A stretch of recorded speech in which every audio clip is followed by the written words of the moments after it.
इसीलिए इस बार इजराइल ने एक ऐसी स्ट्रैटेजी बना ली है जिससे हमास का द एंड श्योर शॉट हो जाए।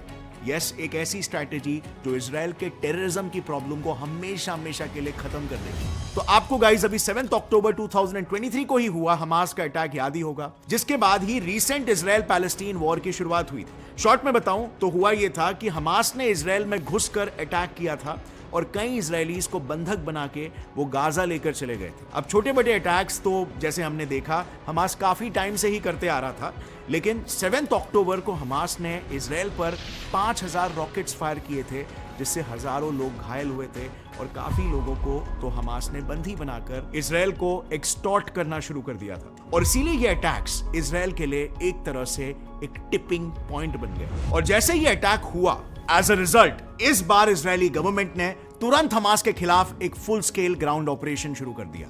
उनके पीएम ने इजरायलीज को प्रॉमिस किया कि वो हमास को इस बार जड़ से मिटा कर रहेंगे। उनके ऑपरेशन की शुरुआत हुई नॉर्थ गाजा से। गाजा को अगर देखा जाए तो ज्योग्राफिकली वो 5 एरियाज में डिवाइडेड है। इस ऑपरेशन के शुरू होने के बाद से इजराइल ने एक एक करके इन सिटीज पर बॉम्बिंग की, जिसका डिस्ट्रक्शन इतना मेजर था कि बेसिकली इन्होंने पैलेस्टीन के उस एरिया के सारे इंफ्रास्ट्रक्चर, बिल्डिंग्स, ब्रिजेस सब कुछ डिस्ट्रॉय करके जमीन ही समतल बना दी। इसके पीछे की वजह थी, इजराइल का कहना था कि इन्हीं बिल्डिंग्स में छुप के हमास के टेररिस्ट आम जनता के बीच इजराइल पे अटैक किया करते। सो डेफिनेटली इजराइल का यह ऑपरेशन अल्ट्रा सक्सेसफुल रहा, क्योंकि उससे इजराइल ने इन 4 मेजर पार्ट से हमास को कंप्लीटली खत्म कर दिया, उसका नामो निशान ही मिटा दिया। आज गाजा की सिचुएशन कुछ ऐसी हो गई है कि वहां पर पहले हमास के 24 बटालियंस यानी आर्मी यूनिट्स थे, जिसमें से 18 को आईडीएफ ने अभी तक कंप्लीटली खत्म कर दिया है। पर हां, अभी भी हमास के 4 बटालियंस